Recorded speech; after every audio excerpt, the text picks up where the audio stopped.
I'm here today to really talk to you about different successes and failures. So a staggering 90% of my business is working with other startups, from scaling up their back-end product, which is a development thing, to starting to do competitive analysis and research and development to create that product in the first place from an idea they've had. So I went away yesterday and found some really interesting statistics because I was going to talk very much about what Hannah is going to talk to you about. So rather than doing that, do something else. It's a bit boring. Okay, so for me, really, I wanted to highlight a few things that I don't think people from Norwich know about. So we got placed on the Tech Nation map before Ipswich, but after Cambridge. And here are some of the figures we've got. So digital tech industries in the UK grow 32% faster than anywhere else industry-wise in the country. Now that's really exciting. Fortunately, the failure rate is also significantly high, but I couldn't find that statistic. I did find that there are 592 dead Norwich companies in the past year, though, in the tech sector, which is really high. That's from the Tech City report. Here we have Cambridge. Now, we can see that we've got a great average salary, over 40k, so people are paying a lot of tax. And you can see some of the things that they're doing in the sector. The next one is Ipswich, and they come second for our area. Okay, this is the big news headline for me. They've got a better average salary, and they have a higher turnover of growth.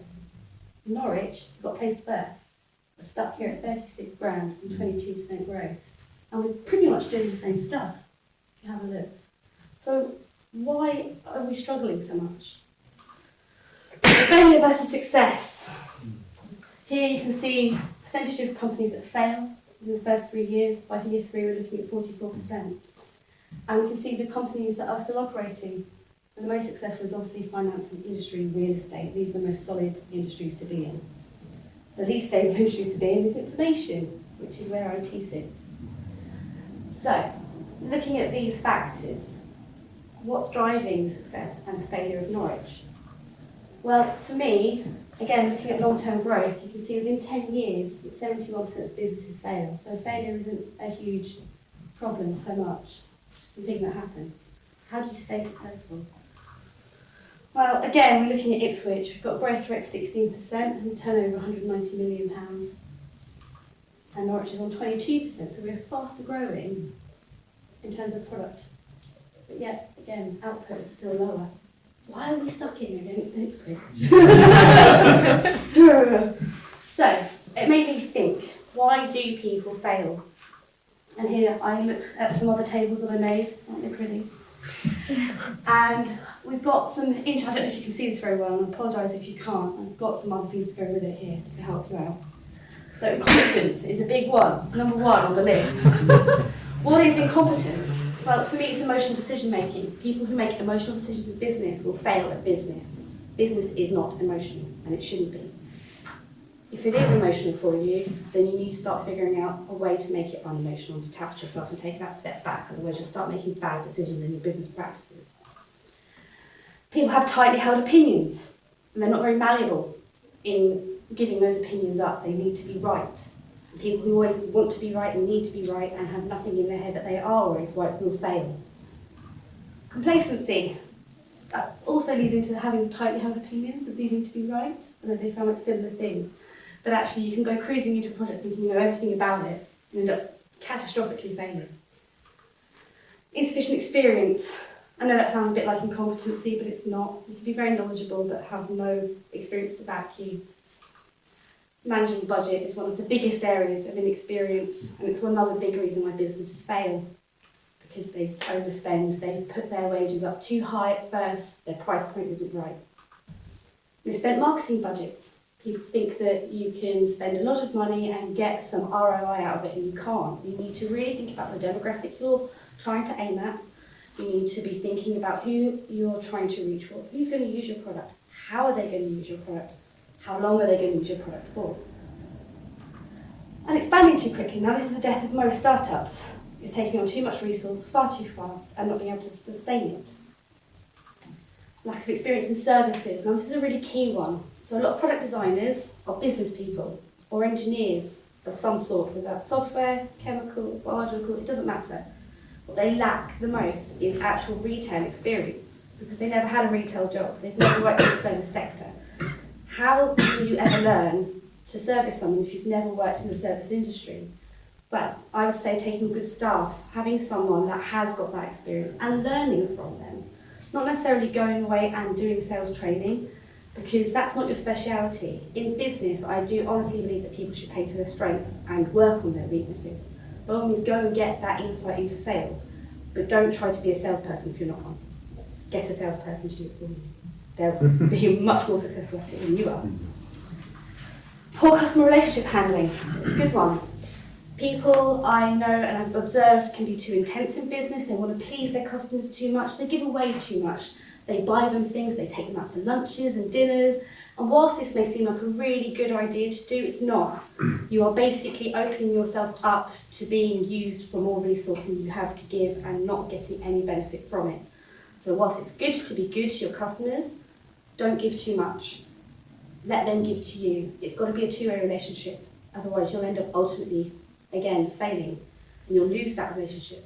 They'll be wooed away by somebody else who'll give away more than you, or have a more equal standing relationship than you have with them. Poor price point and being inflexible about it. You have to think about, again, who your customer is. Can they afford your services? Are you able to lose that business? Are you able to afford it? And the answer for most startups is no. You have no money, of course you can't afford to lose it. How do you work around that?